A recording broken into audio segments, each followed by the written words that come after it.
કાર્યક્રમ જોયો કે અમારા પ્રદેશ પ્રમુખ શ્રીના હસ્તે ભાવનગર જિલ્લામાંથી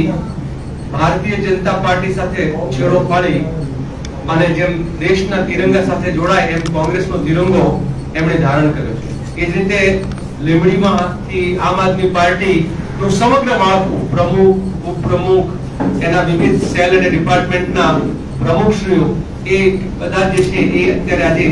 કોંગ્રેસનો કેસ કરી અને આ દેશની એક જુદા જ પ્રકારની વૈચારિક લડાઈ, દેશની જનતાની લડાઈ જે અત્યારે ચાલી રહી છે, એક તરફ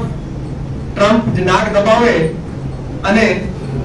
કઠપુતળીનો ખેલ ત્યાંથી ચાલુ થાય અને આપણા દેશના શાસકો એ કઠપુતળીની જેમ નાચતા હોય, બીજી બાજુ ગુજરાતમાં બેન દીકરીઓ પર બળાત્કાર, જ્યાં જુઓ ત્યાં ભ્રષ્ટાચાર, શિક્ષણનો વેપાર, આરોગ્યમાં હોસ્પિટલોનું ખાનગીકરણ, ત્યાંથી લઈને ખેડૂતોના સવાલો, જ્યાં જુએ ત્યાં ખેડૂતોના ખેતરે બળજબરીથી નખાતા થાંભલાની વાત હોય કે આદિવાસીઓ કે દલિતોની વાત હોય, સમગ્ર ગુજરાત જાણે કે આજના રાજનેતાઓ, શાસક નેતાઓના દલાલીનું એક સ્થાન બની ગયું હોય અને એમણે ગુજરાતને માત્ર વેપાર, પોતાનો ધંધો કરવા માટે કરી નાખ્યું હોય એવું લાગતા, અને એમાંય વિશ્વગુરુ બનવા નીકળેલા વિશ્વ ચેલાના કારણે અત્યારે આપણા ગુજરાતીઓ જ નહીં સમગ્ર દેશ જે છે અત્યારે ત્રાહિમામ પોકારી ગયું છે. ત્યારે ભારતીય જનતા પાર્ટીમાં કે પછી એની જ બી ટીમ ગણાતી અને પંજાબના ખેડૂતો અત્યારે રાતે પાણી જો રોઈ રહ્યા છે, એ બધું જોયા પછી આમ આદમી પાર્ટીના કાર્યકર્તા હોય કે ભારતીય જનતા પાર્ટીના કાર્યકર્તાઓ બધાને હવે વિશ્વાસ આવતો જશે. જેમ આજથી 10 વર્ષ પહેલા, 15 વર્ષ પહેલા દેશભરના આંદોલનકારીઓ પણ કોંગ્રેસને વિશે ટીકાઓ કરતા, આજે એ દરેક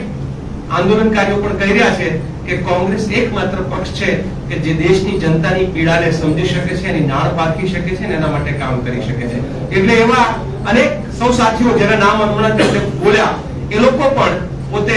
એ વાતનો સ્વીકાર કરીને કે અમારો પણ મોહ ભંગ થયો છે. આમાંથી અમુક મિત્રો એવા પણ હતા કે જે પહેલા કોંગ્રેસમાં હતા અને એમને એમ થયું કે કદાચ આ હવાણાની હળીઓ વાળા કંઈક કરશે, પણ ખબર પડી કે આ તો ખાલી દેખાડવાના અને ચાવવાના જુદા છે, બાકી કોઈકની બી ટીમ છે અને ભાજપનો ભ્રષ્ટાચાર. આ બધાથી લોકો તંગ આવીને કોંગ્રેસ પાર્ટીમાં જોડાય છે. સ્થાનિક સ્વરાજની ચૂંટણીનો શંખનાદ